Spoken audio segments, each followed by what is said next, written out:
Donc, je vais permettre au député de Matane de poursuivre, s'il vous plaît. En plus que la suite va être drôlement intéressante pour l'ensemble des parlementaires.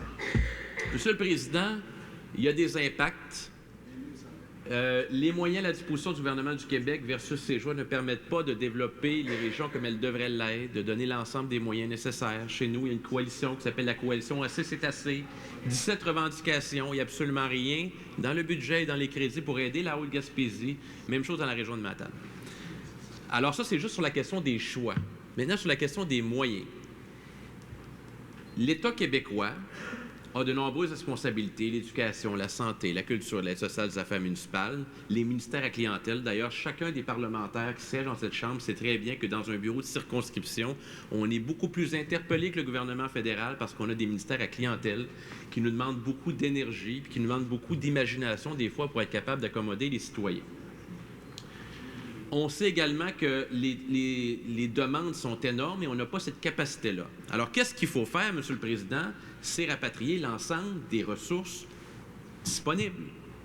Et moi, je pense qu'un des moyens qui s'offre au Québec, et on y croit de façon fondamentale chez nous, c'est ultimement de voter toutes nos lois, de signer tous nos traités et de percevoir l'ensemble de nos taxes et de nos impôts, ce qui est la souveraineté du Québec, Monsieur le Président. Est-ce qu'on a les moyens de faire la souveraineté du Québec? Je ne sais pas ce qu'en pense l'aile parlementaire gouvernementale. Est-ce qu'on a les moyens de faire la souveraineté?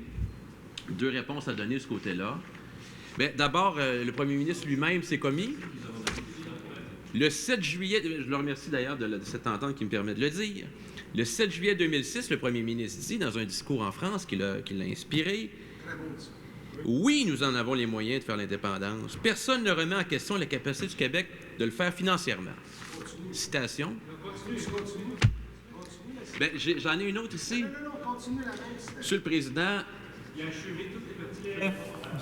S'il vous plaît, il y a un député qui a la parole. Je vous demanderai de respecter son droit de parole. Monsieur le député de Matane.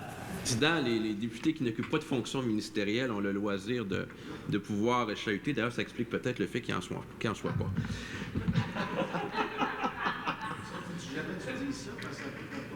Monsieur le Président, je vais citer deux autres experts. Je constate que le premier ministre a une connaissance de l'État. Il a pu juger lui-même en étant premier gestionnaire de la capacité de l'État. Je vais citer Le Soleil, 13 novembre 2004, page A17. Je cite, « Sur le plan économique, le Québec pourrait devenir indépendant, affirment deux chercheurs de Harvard. » Je cite, « Grâce au libre-échange, l'argument économique contre la souveraineté du Québec ne ferait pas le poids dans un nouveau référendum, soutient le directeur du département d'économie de l'Université d'Harvard, Alberto Alesina. » Je cite M. Alesina. Le fait de participer à une vaste zone de libre-échange permet au pays de prospérer, à la condition évidente de demeurer très ouvert aux autres économies, dit-il en entrevue au Soleil. Ce contexte enlève la pression au Québec. Sur un plan strictement économique, soutient M. Alesina, il ne serait pas tellement difficile pour le Québec de devenir indépendant. Cela peut se faire à un coût très bas pour tout le monde et je ne vois pas pourquoi il ne réussirait pas. Harvard, département d'économie. Je trouve ça intéressant. C'est les mêmes conclusions auxquelles est arrivée la commission Bélanger-Campeau. C'est les mêmes conclusions que différents experts arrivent. Le Québec a besoin de participer à un grand marché, un marché nord-américain, et pour le reste, ça dépend d'une décision politique. Et cette décision politique-là, elle interpelle l'ensemble des citoyens du Québec.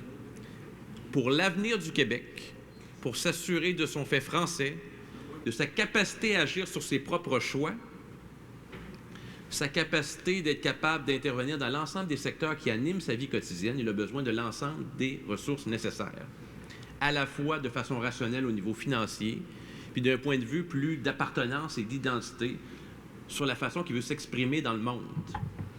Et moi, comme député indépendantiste du comté de Matane, tout comme mes collègues, on a la conviction que cette idée-là est bien vivante et nous allons la porter comme nous le faisons depuis le début de notre élection et voire souvent le début de notre vie active.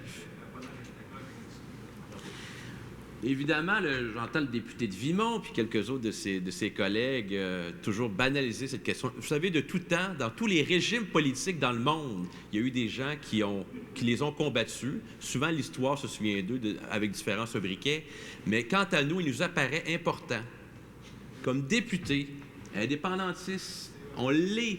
On s'est fait élire là-dessus. On l'est encore et ça anime. On n'est pas un parti qui est là pour prendre le pouvoir ou le maintenir dans le cas du gouvernement libéral, mais prendre ce pouvoir-là pour le donner à la population du Québec, le donner aux régions, le donner aux citoyens, parce que être souverain, c'est quoi finalement? Faire toutes ses lois, gérer tous ses impôts, signer tous ses traités, s'organiser sur ses propres bases, parler en son propre nom, être mature, adulte, indépendant, quitter la maison, mordre dans la vie, embrasser le monde.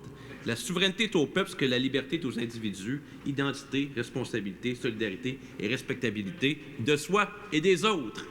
Et sur l'ensemble du territoire du Québec, il y a des gens qui ont des ambitions beaucoup plus grandes que d'appartenir à un régime fédéral où on est constamment banalisé, peu respecté, marginalisé.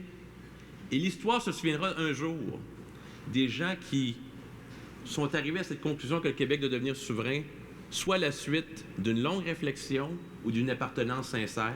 Et un jour, M. le Président, nous y arriverons, et ce sera avec l'ensemble des Québécois qui auront soit accepté ce choix-là ou ils s'y seront ralliés pour les plus grands intérêts du Québec. Merci, M. le Président.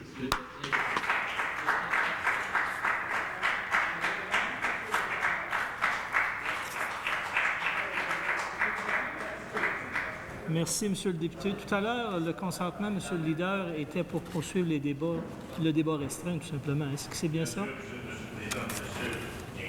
Simplement sur cet élément-là. OK, c'est ça. On va terminer le débat restreint. C'est exact. Donc, je reconnais maintenant Madame la députée de